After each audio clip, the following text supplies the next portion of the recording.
Lebanon যখন এক ভয়াবহ আঞ্চলিক সংঘাতের কেন্দ্রবিন্দুতে, ঠিক তখন সংহতি ও শান্তির বার্তা নিয়ে বৈরুতে হাজির হয়েছেন জাতিসংঘ মহাসচিব অ্যান্তোনিও গুতেরেস। শুক্রবার লেবাননের প্রেসিডেন্ট জোসেফ আউন এবং পার্লামেন্ট স্পিকার নাভি বেরির সাথে উচ্চ পর্যায়ের বৈঠক করেন তিনি। বৈঠক শেষে গুতেরেস জোরালো কণ্ঠে জানান, এই যুদ্ধ লেবানিজদের কাম্য নয়, বরং তাদের উপর চাপিয়ে দেওয়া হয়েছে। দুর্ভাগ্যবশত লেবাননকে এমন একটি যুদ্ধের দিকে টেনে নেওয়া হয়েছে যা এদেশের সাধারণ মানুষের কাম্য ছিল না। হিজবুল্লাহ এবং ইসরায়েল উভয় পক্ষের কাছেই আমার জোরালো আবেদন, অবিলম্বে যুদ্ধবিরতি কার্যকর করুন। এটি সশস্ত্র গোষ্ঠীর প্রভাব বিস্তারের সময় নয়, বরং একটি স্বাধীন ও সার্বভৌম রাষ্ট্র হিসেবে লেবাননের রাষ্ট্রীয় কর্তৃত্ব প্রতিষ্ঠার সময়।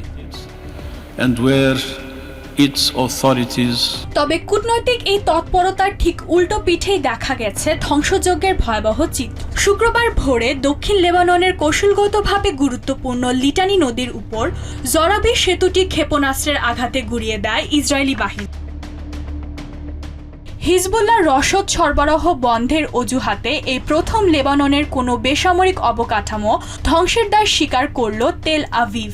ইসরায়েলি প্রতিরক্ষা মন্ত্রী ইসরায়েল কাটজ স্পষ্ট হুঁশিয়ারি দিয়েছেন, হিজবুল্লাহ নিরস্ত্র না হওয়া পর্যন্ত রাষ্ট্রীয় কাঠামো ধ্বংসের এই ধারা কেবল শুরু মাত্র।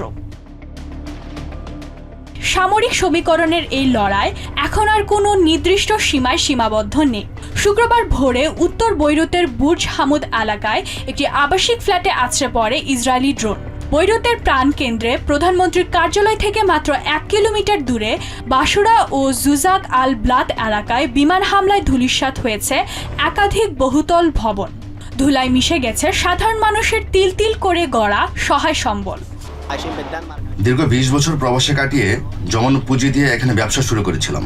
কোনো রাজনৈতিক এজেন্ডার সাথে আমাদের সম্পর্ক নেই, কিন্তু আমাদের দুর্ভাগ্য যে পাশের ভবনটি হয়তো কোনো সংগঠনের ছিল। আগে শুধু কাজ ভেঙেছিল, এবার তো কিছুই আর অবশিষ্ট নেই, সব শেষ হয়ে গেল।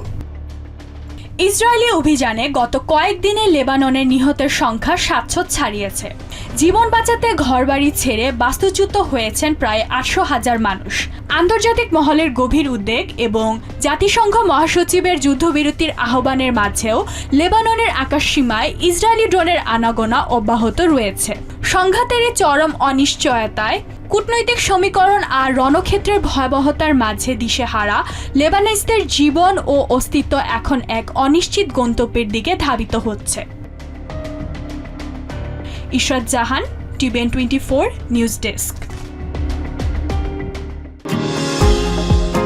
নিউ ইয়র্ক থেকে সম্প্রচারিত টিভিএন 24 টেলিভিশন বিশ্বজুড়ে বাঙালির কণ্ঠস্বর।